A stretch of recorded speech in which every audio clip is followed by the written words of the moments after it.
সেটা ছিল যে গান্ধীজিকে খালি গায়ে দেখে একটা বাচ্চা ছেলে অবাক হয়েছিল এবং অবাক হওয়ার পরে সে গান্ধীজিকে বলেছিল যে স্যার আপনার কাছে কোনো পোশাক নেই কেন বা আপনি খালি গায়ে কেন। তার উত্তরে গান্ধীজি কি বলেছিলেন যে আমার অনেক ভাই বোন আছে, আমার পরিবারটা অনেক বড়, যতদিন না সবার জামা থাকছে ততদিন আমি জামা কি করে পরি। এবং বাচ্চাটা বলেছিল যে আমার মা খুব সুন্দর জামা তৈরি করেন, আমার মা আমার জামা তৈরি করেন, আপনি বললে আপনার জন্য জামা তৈরি করে দেবে। তখন গান্ধীজি বলেছিলেন যে তোমার মা কতগুলো জামা তৈরি করে দেবেন। ছেলেটা উত্তর দিয়েছিল যতগুলো আপনি বলবেন। তারপরে দেখা যাক কি বলছে। তাহলে মূলত এই গল্পটা হচ্ছে ভারতবর্ষের স্বাধীনতা সংগ্রামে মহাত্মা গান্ধীর ভূমিকা বা মহাত্মা গান্ধী কি করেছেন সেসব নিয়ে, তাই তো। সেকেন্ড পার্টে চলে আসো, page number 13। Gandhiji visited different places two collect funds for India's freedom struggle. Once he visited Odisha. There he met an old woman. She could not stand straight. Her hair was grey. Her sari was torn. She went near Gandhiji and touched his feet. Then she gave him a coin. Jamunlal Bajaj's duty was to keep the funds. দেখো প্রথম লাইনে চলে যাই আমরা।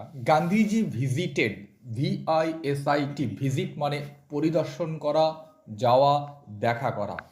তাহলে এখানে Gandhiji visited different places, PLACES, places. Gandhiji visited different places. Gandhiji বিভিন্ন জায়গায়, ডিফারেন্ট প্লেসেসে বিভিন্ন জায়গায় ভিজিট করেছিলেন। গান্ধীজি বিভিন্ন জায়গায় পরিদর্শন করেছিলেন, বিভিন্ন জায়গায় ঘুরেছিলেন। কেন ঘুরেছিলেন? টু কালেক্ট, কালেক্ট মানে সংগ্রহ করা, টু কালেক্ট মানে সংগ্রহ করতে। কি সংগ্রহ করতে? ফান্ডস, তহবিল। তহবিল সংগ্রহ করতে কিসের জন্য? ফর ইন্ডিয়াজ ফ্রিডম স্ট্রাগল, ভারতবর্ষের ফ্রিডম স্ট্রাগল, ভারতবর্ষের স্বাধীনতা স্ট্রাগল। স্ট্রাগল মানে সংগ্রাম, ফ্রিডম মানে স্বাধীনতা, ভারতবর্ষের স্বাধীনতা সংগ্রামের জন্য। আবার দেখো প্রথম line, Gandhiji visited different places. Gandhiji বিভিন্ন স্থানে ঘুরেছিলেন। To collect funds for India's freedom struggle, to collect funds তহবিল সংগ্রহ করার জন্য, ফর ইন্ডিয়াজ ফ্রিডম স্ট্রাগল ভারতবর্ষের স্বাধীনতা সংগ্রামের। Once he visited Odisha, ODISHA, Odisha একটা রাজ্যের নাম, আমাদের পার্শ্ববর্তী একটা রাজ্য ওড়িশা বা Orissa. Once he visited Odisha, একবার তিনি ওড়িশা গিয়েছিলেন বা ওড়িশায় ঘুরেছিলেন। There he met an old woman. MET, met, এই শব্দটা এসছে মিট থেকে, MEET, মিট, মিট মানে সাক্ষাৎ করা, সেখান থেকে যেটা নাউন সেটা হয় মিটিং, সাক্ষাৎ। আর MET, মেট মানে সাক্ষাৎ করেছিল, ভার্বের এটা পাস্ট ফর্ম, মিট ভার্বের পাস্ট ফর্ম। দেয়ার হি মেট, সেখানে তিনি সাক্ষাৎ করেছিলেন। কার সাথে সাক্ষাৎ করেছিলেন? বা সেখানে তিনি দেখা পেয়েছিলেন। কার দেখা পেয়েছিলেন? অ্যান ওল্ড ওম্যান, এক বৃদ্ধ মহিলার দেখা পেয়েছিলেন। She could not stand straight, she could not stand straight, could not, CAN, can, can মানে পারা, কুড মানে পারত বা পেরেছিল, এখানে পারত। She could not stand straight, STRAIGH, straight মানে সোজা বা মানে খাড়া বলতে পারি, খাড়া হয়ে দাঁড়ানো বা সোজা হয়ে দাঁড়ানো। She could not stand straight, তিনি সোজা হয়ে দাঁড়াতে পারছিলেন না। কে সোজা হয়ে দাঁড়াতে পারছিলেন না? ওই বৃদ্ধ মহিলা। হার হেয়ার ওয়াজ গ্রে, GREY, গ্রে। গ্রে মানে অ্যাকচুয়ালি ধূসর, কিন্তু এখানে গ্রে মানে পাকা বা সাদা বলতে পারি আমরা। হার হেয়ার ওয়াজ গ্রে, হার হেয়ার ওয়াজ গ্রে, তার চুল ছিল পাকা বা তার চুল ছিল সাদা। তাহলে দেখো এই মহিলার বিবরণ দিচ্ছেন এখানে। মহিলার কেমন কেমন ছিলেন মহিলা? She could not stand straight, তিনি সোজা হয়ে দাঁড়াতে পারছিলেন না। হার হেয়ার ওয়াজ গ্রে, তার চুল ছিল পাকা।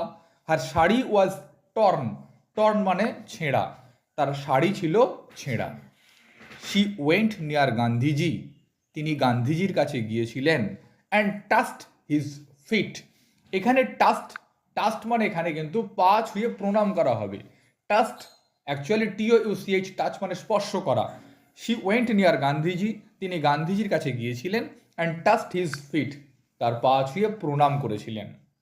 দেন she gave him a coin, GIVE, give মানে দেওয়া।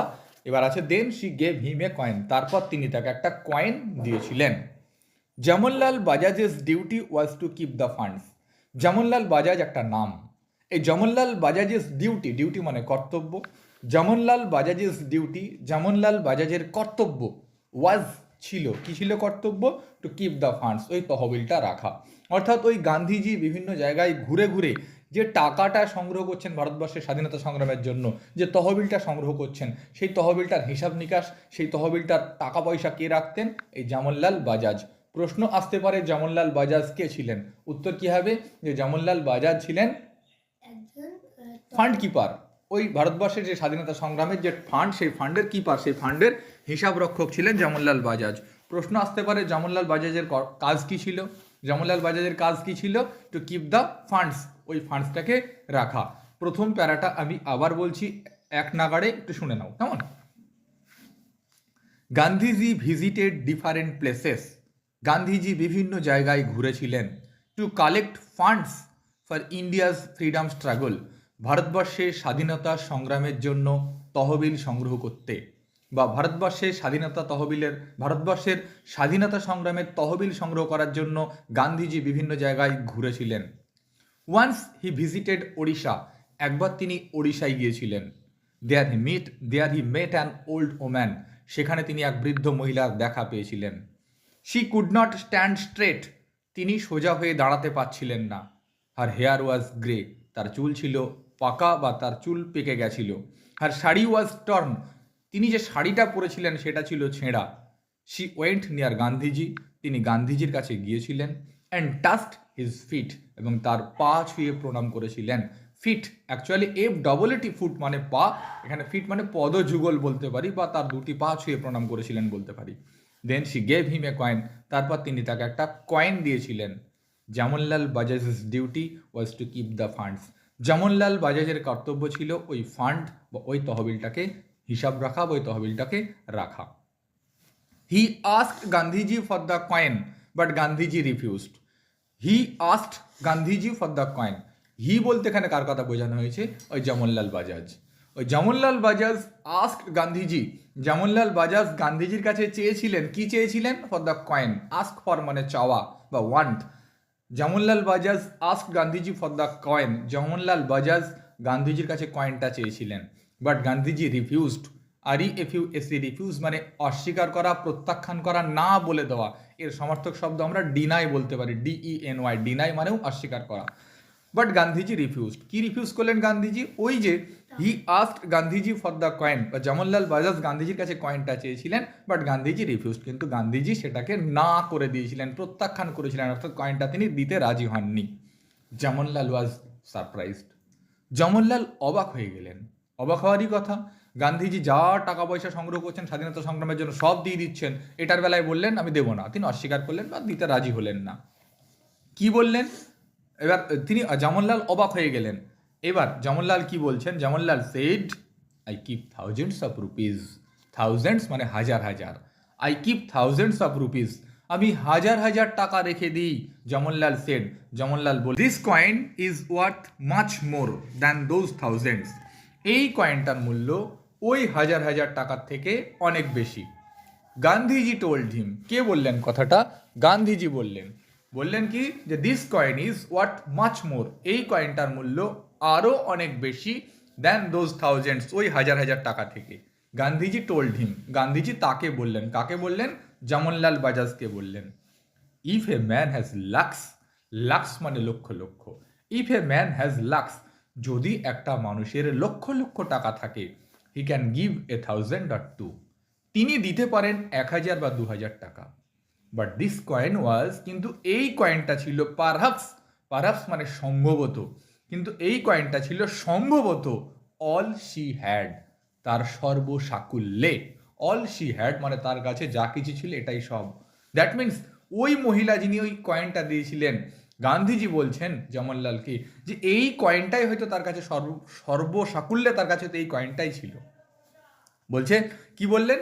But this coin was perhaps all she had, কিন্তু এই কয়েনটা ছিল সম্ভবত তার কাছে সর্বসাকুল্যে, সব মিলিয়ে তার কাছে হয়তো এই একটা কয়েনই ছিল।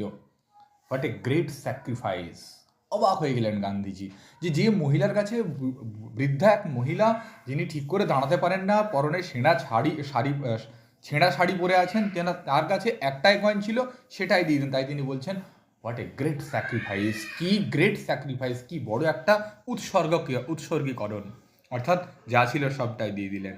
এবার কি বলছেন, so I value this coin, তাই আমি এই কয়েনটার মূল্য দিচ্ছি more than a crore of rupees, 1 কোটি টাকারও বেশি। কি বলছেন Gandhiji, so I value this coin, তাই আমি এই কয়েনটার মূল্য দিচ্ছি more than a crore of rupees, 1 কোটি টাকারও বেশি মূল্য দিচ্ছি। গান্ধীজি এক্সপ্লেন্ড, গান্ধীজি ব্যাখ্যা করলেন।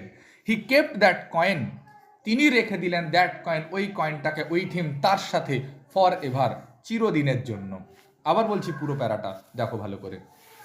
This coin is worth much more than those thousands, এই কয়েনটার মূল্য ওই হাজার হাজার টাকার থেকে অনেক বেশি।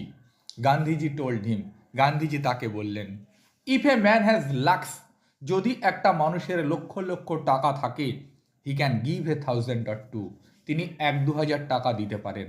But this coin was perhaps all she had, কিন্তু এই কয়েনটা ছিল সম্ভবত তার কাছে সর্বসাকুল্যে, এই কয়েনটা ছিল তার কাছে সব মিলিয়ে একটাই coin. What a great sacrifice, কি বড় উৎসর্গীকরণ। So I value this coin, তাই আমি এই কয়েনটার মূল্য দিই, ভ্যালু মানে মূল্য দেওয়া। So I value this coin, তাই আমি এই কয়েনটার মূল্য দিই more than a crore of rupees, 1 কোটি টাকারও বেশি। গান্ধীজি এক্সপ্লেন্ড, গান্ধীজি ব্যাখ্যা করলেন। হি কেপ্ট দ্যাট কয়েন, তিনি ওই কয়েনটাকে রেখে দিলেন। কোন কয়েনটাকে? ওই বৃদ্ধা মহিলা যে কয়েনটা দিয়েছিলেন সেই কয়েনটাকে তিনি রেখে দিলেন ওই থিম তার সাথে, ফর এভার, চির